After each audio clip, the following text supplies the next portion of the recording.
कोई तुमसे कहे कि शंकर जी को रिझाने के लिए ये सामान लाना पड़ेगा, बिल्कुल नहीं। शिवरात्रि आ रही है 15 फरवरी को, महाशिवरात्रि है।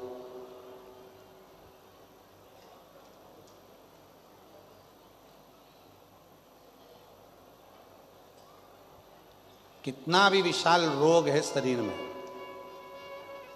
कितना भी, भले डॉक्टर जवाब दे दिए कि ये रोग, और हमने फिर निवेदन करेंगे, डॉक्टर शिव का रूप है, हम डॉक्टर को शंकर कहते हैं। शरीर में रोग हो तो सबसे पहले डॉक्टर के पास जाओ, क्योंकि डॉक्टर शंकर का एक रूप माना गया, महामृत्युंजय का स्वरूप डॉक्टर को मानते हैं। तो जांच का बोले जांच कराओ, दवाइयाँ का बोले दवाइयाँ खाओ, फिर भी अगर दवाई ना लगे तो महाशिवरात्रि जो 15 फरवरी को आ रही है, एक बेर, बेर को क्या बोलते तुम्हारे डबरा में, बेर बोर क्या बोलते, जम के तो बोलो, वो खाने वाला बेर बोलते ना, एक बेर शिव जी के शिवलिंग पर 2 सेकंड के लिए उसको शिवलिंग पर चढ़ा दीजिए, पंचाक्षर मंत्र का जाप करिए नमः शिवाय, या षडाक्षर मंत्र का जाप करिए ओम नमः शिवाय, या श्री शिवाय नमस्तुभ्यम का जाप करिए, बाबा को प्रार्थना करिए। बाबा, सुना है भृंगी ने, श्रृंगी ने, नंदी ने, माँ पार्वती जी ने और 64 योगिनियों ने आपकी आराधना इस कांटे में जन्मे हुए बेर से करी है। बाबा, तू सबके दुख मिटाता है, मेरे भी शरीर का रोग समाप्त करना।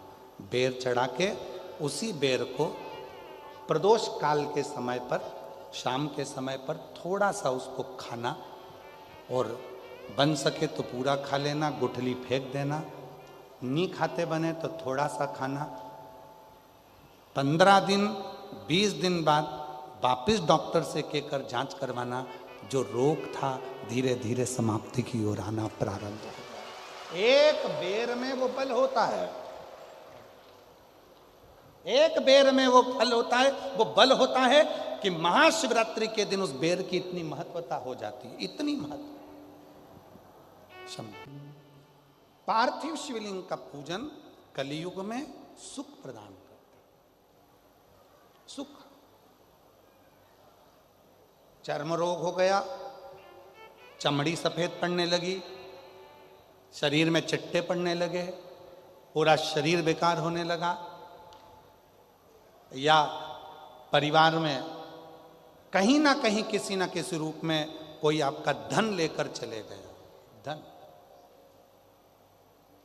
नहीं दे रहा, बहुत प्रयास कर लिया, खा गया, कहीं चले गया, नहीं दे रहा। गेहूं की एक बाली भगवान देव अधिदेव महादेव को महाशिवरात्रि के दिन समर्पित करिए। उसी बाली को अगर धन लेकर कोई व्यक्ति, बाली का एक नियम है, बाली देखिए आप लोगों ने गेहूं की बाली का नियम है, कपड़े में अगर उसको डाला जाता है तो वो बाली उल्टी चलती है, ऊपर की ओर चढ़ती है।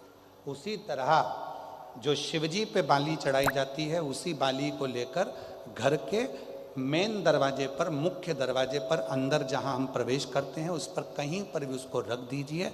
वो कैसा भी धन तुम्हारा कोई लेकर चले गया हो, उसके बाप को भी लाकर वापस देना पड़ता है, वो धन लाकर वापस देता ही है।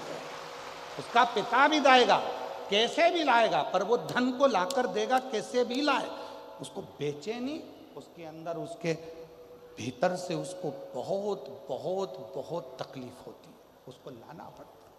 वो बाली वापिस खींच कर ले आता, उसके पिता को भी लाकर देना। गए हुई संपदा, वैभव, धन, महाराज एक बाली शिव को समर्पित करी जाए। हम तो यहाँ तक कहेंगे मेरी जीजियों से, अगर तुम्हारे घर में वंश नहीं बढ़ रहा, संतान नहीं है, औलाद नहीं है, 20-20, 25-25 साल हो गए, 23 साल, 30 साल भी अगर हो गए हैं, तो प्रत्येक महीने शिवरात्रि आती है, हर महीने की शिवरात्रि पर गेहूं का एक दाना शिव को समर्पित कर कर शंकर की कृपा, शिव की उदारता, शंकर की भक्ति, अविरल भक्ति हमें सुख देती, आनंद देती। एक पार्थिव शिवलिंग का निर्माण, हम सतयुग में नहीं है, हम सतयुग में नहीं है कि हमें हीरे के शिवलिंग बनाना पड़े, माणिक शिवलिंग बनाना पड़े, रतन के शिवलिंग बनाना पड़े। ना हम त्रेता में कि हमें सोने के और चांदी के शिवलिंग बनाना पड़े, ना हम द्वापर में हैं कि हम पारत का शिवलिंग बनाए। हम तो कलयुग में हैं, और कलयुग में भोलेनाथ जी की भक्ति का सबसे सुंदर तरीका है पार्थिव शिवलिंग का पूजन करो। यदि पार्थिव नहीं भी बना सकते तो एक लोटा जल लेकर शिव जी के मंदिर में जाकर बाबा देवाधिदेव महादेव को जल चढ़ाना प्रारंभ करो। मेरा देवाधिदेव महादेव सुख प्रदान करना प्रारंभ कर देता है। एक लोटा जल सारी समस्या का, एक लोटा वो सुख दे।